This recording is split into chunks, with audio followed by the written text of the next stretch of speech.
A puertas de la votación de la ley corta de ISAPRES, entre varios otros temas de agenda legislativa, seguridad, por supuesto, estamos junto al diputado de Renovación Nacional, Frank Sauerman, para conversar justamente de esta agenda legislativa. ¿Cómo está, diputado? Muy bien, muchas gracias por la invitación. ¿Qué va a pasar hoy día con ISAPRES? ¿Cómo se ve el escenario? Bueno, es complejo porque es una solución compleja, no es una solución que no deja contento a nadie. Eso algo dice también. ¿Es una solución o es un parche? No, yo creo que evidentemente un parche, esto merece una reforma mucho más profunda si queremos que un sistema privado siga, ¿cierto?, participando del sistema de salud junto con un sistema público más fortalecido, y por lo tanto yo creo que esto es solamente para salvar la situación, pero yo creo que claramente, como se comprometió por lo menos, en octubre debiera haber una presentación de un proyecto que se pueda empezar a discutir desde ya y podamos tener la cabida a un sistema de seguridad de salud, digamos, privado y público, y que la gente elija libremente como ha sido siempre, pero yo creo que esto no resiste mayor análisis. O sea, la votación de hoy día solamente es circunstancial, y yo creo que no vale la pena ni siquiera discutir mucho, simplemente hay que votarlo y tratar de que el problema de fondo se resuelva con una ley de mucho más larga, de mucho más profundidad. El senador Castro, que es presidente de la Comisión de Salud del Senado, nos contaba hace algunos instantes que ellos trataron en el Senado de hacer esa reforma larga y profunda, con algunos aspectos no de revolucionar todo el sistema, pero sí abordar algunas cosas que son críticas, y el gobierno no quiso, y en realidad no hubo espacio y no se hizo. ¿Por qué ahora sí creen que lo van a hacer en octubre? Mira, yo no creo, pero es el compromiso del gobierno. ¿Pero por qué no se hizo en todo este tiempo? Bueno, el gobierno falló inicialmente. Ya hace mucho tiempo venía prometiendo justamente esta conversación, esta discusión no se ha dado. Ellos quisieron priorizar justamente una reforma pequeña que pudiera salvar la situación, pero sin duda la sociedad chilena y nosotros también en el Parlamento le vamos a exigir al gobierno darle una solución a quienes quieran todavía tener un seguro de salud privado. Y por lo tanto vamos a tener que, este tema solamente se va a zanjar hoy día para poder salir de la circunstancia que nos aqueja, pero claramente la solución es de mucho más largo plazo. Yo creo que mientras tenga gente como el senador Castro que le va a exigir una solución y también la oposición lo haga, van a tener que hacerlo eventualmente. Ahora, dentro de las cosas que se pregunta la gente, porque han habido muchas críticas, pareciera que todos los expertos están de acuerdo en que esta ley no resuelve nada, lo único que hace es dilatar, en vez de que mueran eventualmente ahora, podría extenderle un tanque de oxígeno, decía el senador, por un poquito. ¿Por qué la oposición? ¿Por qué la derecha hace esto? Porque algunos dicen, lo único que están haciendo es regalándole tiempo al gobierno para que cumplan su sueño de terminar con la ISAPRES, pero quienes van a tener que hacerse cargo de la bomba no van a ser ellos, sino eventualmente ustedes o quien gobierne en el próximo periodo. Mire, lo que pasa es que a mí me extraña mucho que se hable siempre de las ISAPRES, de sus utilidades, pero finalmente no se habla del usuario final, que es quien nosotros finalmente estamos preocupados, que es la persona que hoy día tiene un ISAPRE, y la discusión ha girado en torno a las utilidades de la ISAPRE, del sistema en general, pero no se ha tomado en consideración que hoy día más del 60% o alrededor del 60% de los servicios que se prestan en salud se prestan en el sector privado a través de clínicas, por ejemplo. Entonces, eso hace necesariamente que nosotros pensemos en el resultado final. Si hacemos caer el sistema de ISAPRE, caen las clínicas, caen los médicos, pues y finalmente va a caer igual. Sí, pero dice que va a caer igual. Sí, puede ser. Y de una forma un poco más agónica. Sí. Con costo para los usuarios que van a tener que pagar planes más caros o irse a FONASA. Sí, pero aquí nos da la oportunidad de tener un tiempo por lo menos para poder discutir una ley que realmente fortalezca un sistema privado que tenga sus mejoras. Evidentemente, como cualquier cosa, el sistema de ISAPRE puede seguir funcionando con muchas mejoras.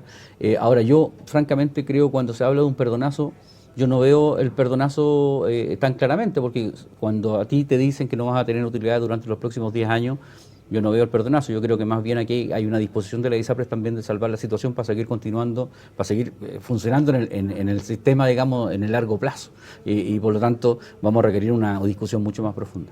O sea, ellos evidentemente seguir funcionando en el largo plazo y también con las integraciones verticales. O sea, aquí claro, si cae la ISAPRES pueden caer clínicas, puede caer mucha parte del sistema, incluso, claro, parte de la farmacia. O sea, está mucho más en juego que solo la ISAPRES, incluyendo FONASA. Así es. Por eso la izquierda también ha tenido de alguna manera, ganas de poder solucionar esta situación en el corto plazo, porque ellos saben de las consecuencias río abajo, por lo menos, por decirlo de alguna manera. Ellos saben que caen clínicas, que caen atención de médicos, ¿cierto? Y se produciría una crisis hospitalaria que el sistema no está en condiciones de soportar. Hoy día tenemos casi 3 millones de personas que todavía esperan que las ISAPRES sigan funcionando. Cargar eso al sistema público hoy día simplemente es insostenible. Ahora, o sea, en el fondo, la apuesta de la derecha y la oposición no es dilatar esto hasta que caigan en el próximo gobierno, sino jugársela por hacer otra reforma entre medio que pueda salvarla definitivamente. Yo creo que hay que apurar el tranco, porque no podemos esperar 2 años a que termine este gobierno para empezar a discutir recién qué vamos a hacer. Yo creo que hay que apurar la discusión y entregar una solución definitiva pronto, en los próximos meses, ponerse una meta y poder hacerlo, como se ha hecho en materia de seguridad, en donde no se ha cumplido a cabalidad, pero sí hemos avanzado mucho más porque hubo un objetivo claro y por lo tanto en materia de salud también lo tenemos que hacer. La ministra de Salud ha dicho que el gobierno no está dispuesto a dejar caer el sistema. ¿Es consistente con la forma en que han actuado, con sus indicaciones? Mire, el gobierno dice una cosa y hace otra permanentemente. A mí ya no, eso no me tiene para nada asombrado, pero si el gobierno hubiese querido salvar de verdad el sistema, esta discusión la hubiésemos tenido hace muchos meses atrás y hubiésemos podido tener una ley larga, ¿cierto?, realmente ya en proceso o aprobada, pero con una buena disposición. Yo creo que aquí el gobierno simplemente está tratando de dilatar la situación, pero como le digo, nosotros le vamos a exigir al gobierno que se comprometa a poder hacer esta ley larga, de la cual ellos mismos firmaron, ¿cierto?, un protocolo de acuerdo hace poquitos días atrás. Eso debería ocurrir en octubre. Debiera ocurrir en octubre según lo presupuestado y por lo comprometido con el gobierno. Ahora, como le digo, ¿cuesta creer los compromisos del gobierno? Sí, cuesta creerlo. Pero, como le digo, yo creo que la sociedad chilena tiene que estar atenta a este tema, un tema tremendamente delicado, que yo insisto, tampoco afecta a los más ricos, porque aquí como que ha querido también haber un encapsulamiento de la conversación respecto de que los más ricos son los que tienen ISAPRE. Eso no es así. Uno cuando conoce la realidad de muchos casos, de gente muy humilde que hace un esfuerzo enorme por pagar su ISAPRE porque no tiene una atención de salud específica para un enfermo familiar, ¿cierto?, en el sistema público. Entonces, hay muchos casos que son importantes de analizar antes de opinar respecto de la importancia o no de que las ISAPRE sigan funcionando. ¿No ve riesgo de que nuevamente, porque esto ya lo han hecho varias veces, empiecen a condicionar otras reformas como esta a la aprobación de la reforma tributaria y la de pensiones? Pero mira, cada cualquier tema, el presidente recuerda que antes, vamos a mejorar la seguridad pública, ya, pero necesitamos recursos con la reforma tributaria. Claro. Eso ya lo tenemos. Vamos a mejorar las pensiones, sí, pero hay que aprobar la reforma previsional. Mira, yo creo que la sociedad chilena tiene ya una clara definición respecto a lo que son estas grandes reformas estructurales que el gobierno presentó y simplemente a los chilenos no les gustan. No les gusta el sistema de reparto que se estableció, ¿cierto?, en esta propuesta. No les gusta que le suban los impuestos y la gente está consciente de la contracción económica que estamos viviendo. Es cosa de salir a la calle y darse cuenta que tenemos 1.200.000 cesantes, con una deuda pública al alza, con un crecimiento económico casi cero, y por lo tanto poniendo en riesgo el futuro del país, no solamente el presente. Por lo tanto, yo creo que los chilenos se dan cuenta que tomaron una mala decisión eligiendo a Boric, pero se dan cuenta también que las malas reformas que ellos propusieron no eran lo que ellos querían ni esperaban. Y por lo tanto, yo creo que el gobierno cada día menos tiene espacio para poder hacerlas. La reforma previsional yo lo veo muy lejos de llegar a un acuerdo. Hace unos días se decía que había un acuerdo para avanzar, eso no es así. Nosotros hemos estado hablando con nuestros senadores, yo soy miembro de la Comisión de Trabajo, y la verdad que lo único que se hizo ha sido poner un índice, digamos, de cómo se va a discutir y cuándo se va a discutir, pero no hay acuerdo en ningún punto, por ejemplo. ¿Le llamó la atención o ha visto algún giro en la ministra del Trabajo? Porque ha tenido una agenda bien intensa, ha salido en muchos medios, extremando un poco las posiciones, ha insistido en que hay empresas que no quieren pagar o que prefieren pagar menos porque quieren ganar más, por ejemplo.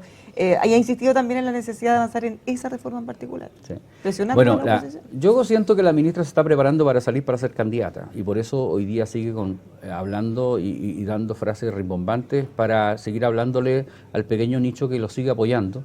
Y yo creo que desistió de su reforma previsional, dejó de hablar de eso y hoy día está hablando de otros temas que pueden ser mucho más populares, ¿cierto?, como subir los sueldo mínimo otra vez, como que los bancos den crédito más fácilmente, como dijo el presidente, que eran unos coñetes. ¿Qué le parece eso, coñete?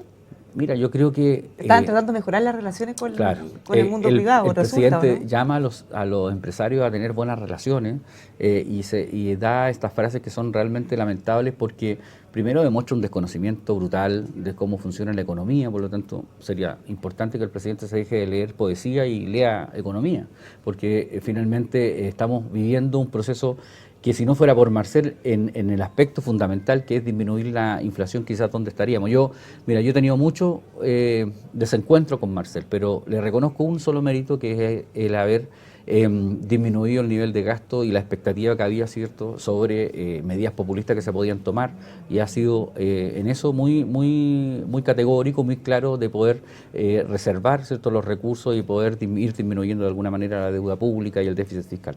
Pero en todo lo demás, digamos, yo creo que él ha cometido el error de tomar como propia las banderas del programa inicial de Boric, como por ejemplo en esta subida de impuestos que ha propuesto permanentemente. O sea, era parte del programa gobierno, no tenía mucha opción. Sí, claro, a mí me asombró mucho la defensa que Marcela ha hecho de algunas reformas que a todas luces, digamos, son perjudiciales para la economía y para el futuro del país. Y de verdad cuesta entender un poco el Marcel anterior al Marcel ministro de Boric. Ha sido muy complejo entenderlo. ¿Has visto el caso, volvamos a la reforma de pensiones? El ex ministro Jackson volvió a la rueda de la esfera pública con un video emplazando a la oposición, muy crítico respecto a que no se aprueba ese proyecto y los contenidos. ¿Qué le pareció? No lo veíamos hace tiempo, el ex ministro. Mira, yo creo que ellos están en un intento nuevamente de levantar lo que fue este trauma del octubrismo, haciendo volver a la disputa, a tú eres el bueno y yo soy el malo, o al revés. Y por lo tanto tienen que buscar permanentemente enemigos. El presidente, cuando se manda esta frase de que los bancos son coñetes, están buscando un responsable de la situación económica, porque dijo que las constructoras, ¿cierto?, no podían hacer obras porque no tenían buenos créditos. Y la verdad que los bancos no prestan créditos, no prestan recursos, ¿cierto?, porque la situación económica no da para seguir creciendo, y por lo tanto ellos no tienen ninguna certeza de que esos créditos se devuelvan. Entonces, Boric y Jackson y todo este grupito busca permanentemente responsables alrededor, pero no asumen las culpas propias. No nos olvidemos de que, como dices tú, estaba en el programa de gobierno subir impuestos, pero no había ni una letra en el programa de gobierno de generar crecimiento, empleo o generación de inversión. Hoy día es dramático ver la baja que hemos tenido durante la última década en inversión, justamente luego de la mala reforma de la presidenta Bachelet del 2014. Nadie se hace cargo de eso. Hoy día, fíjate que hay una cifra y un estudio, no sé si lo viste, Bárbara, pero dice que Chile ha perdido desde el 2014 claro, con la reforma de Bachelet casi 28.000 millones de dólares. Solamente en crecimiento, justamente por esta mala reforma y la contracción económica que ella ha producido. Entonces hoy día tenemos un mercado laboral estancado, con salarios reales estancados, con una inflación que no se puede controlar, con crecimiento casi cero. Bueno, y el gobierno no está presente en la discusión. Ellos siguen y continúan en una agenda ideológica y transformadora y refundacional, ¿cierto?, que hoy día no está en la agenda de los chilenos comunes. Se acaba el tiempo para las grandes reformas, ¿no? ¿En qué minuto el gobierno tendrá que decir, bueno, esto no resultó? Porque se sabe, todos sabemos, que las grandes reformas se hacen al llegar, rápido. Claro. Ya estamos 2 años pasados. Yo creo que ya los ministros se están preparando, están todos ya medio modo en campaña, están todos tratando de desplegarse. No por nada el presidente llama a desplegarse por el país y a tener una presencia mediática, porque seguramente van a ir a pasearse con los candidatos del gobierno para la elección municipal, y las grandes transformaciones ya no se hicieron simplemente, y el gobierno debiera asumirlo. Más todavía cuando no porque el Congreso le haya dicho que no, sino que simplemente porque la sociedad chilena hoy día está en una posición distinta.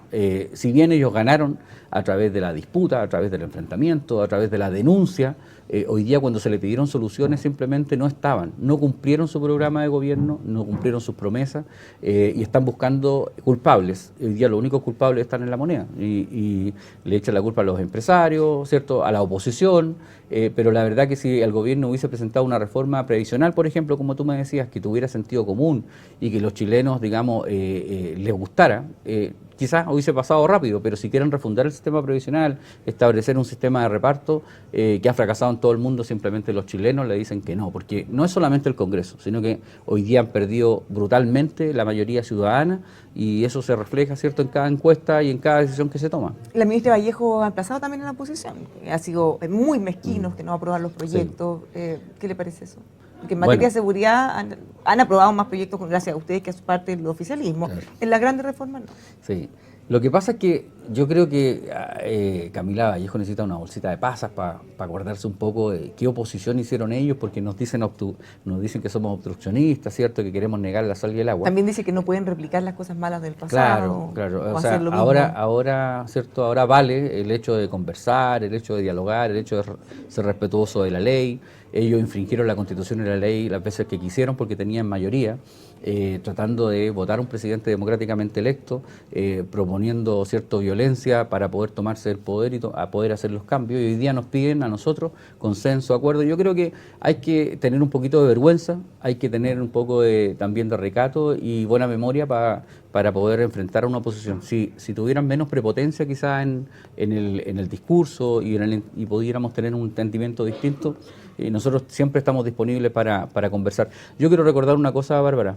Renovación Nacional, hace 1 año y medio atrás, cuando partieron los problemas evidentes de violencia y de delincuencia, también de inmigración ilegal, le llevó al ministro, en ese momento Elizalde, claro, 100 medidas de seguridad pública, 100 proyectos de ley, iniciativas administrativas y una serie de cosas. Después le llevamos una iniciativa en materia tributaria y una en materia previsional.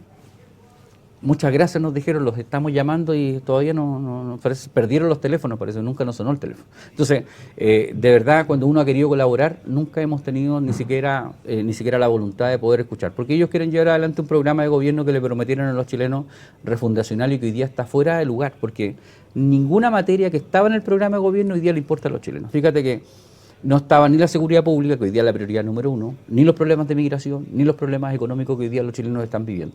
Por lo tanto, han tenido que cambiar su agenda, lamentablemente para ellos, ¿cierto?, producto de la realidad. Y no la han podido enfrentar con su programa de gobierno que no tenía ninguno de estos elementos importantes. ¿Cómo están viendo todo esto desde la oposición? Porque se vienen hartas elecciones, vienen las municipales, muy importantes. Tienen la vara bien baja, porque las últimas elecciones les fue bastante mal. Desde ese punto deberían tener sí o sí un mejor resultado. Sí. ¿Qué están esperando? ¿Cómo se preparan? Sí, mira. Porque vemos candidatos que se bajan, no suben, no claro. Están mucho mejor coordinados que en el oficialismo. Yo creo que hoy día, como nunca antes, quizás, estamos conscientes de que todos los que nos sentimos de oposición, desde republicanos hasta amarillos, los demócratas, los sectores más moderados de centro, estamos claros que tenemos una responsabilidad con el país, que no aquí el gustito personal o el proyecto político individual finalmente puede de nuevo condenar al país a la mala administración, ¿cierto?, que hoy día estamos viviendo. Hoy día, yo ayer lo conversaba con varios militantes de Renovación Nacional y les decía, nosotros tenemos que asumir nuestra responsabilidad porque Boric hoy día está en la presidencia porque la derecha se equivocó mucho. Y no nos podemos volver a equivocar.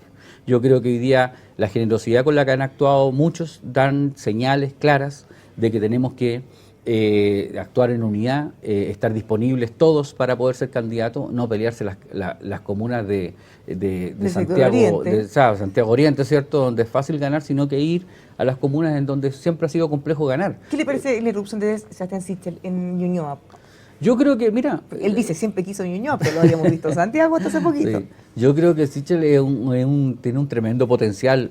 Yo lo apoyé lealmente como candidato a presidencial sabiendo que no tenía opciones. Y para mí hubiese sido fácil aprobar acá, sobre todo en Ñuble, ¿cierto?, donde es una zona muy de derecha. Pero yo de él tengo un buen concepto. Yo creo que es una persona que tiene mucho conocimiento, que es un aporte, que tiene una visión moderna y distinta de la administración y sin duda va a ser un buen candidato. Pero yo espero de quienes, por ejemplo, trabajaron con el presidente Piñera de cerca, que lloraban su ausencia, ¿cierto?, estos días que lo perdimos, que esas personas estén disponibles para estar en la calle enfrentando una elección que va a ser compleja. Si no ganamos la elección municipal, obviamente se va a complejizar ganar la elección presidencial como ha sido siempre.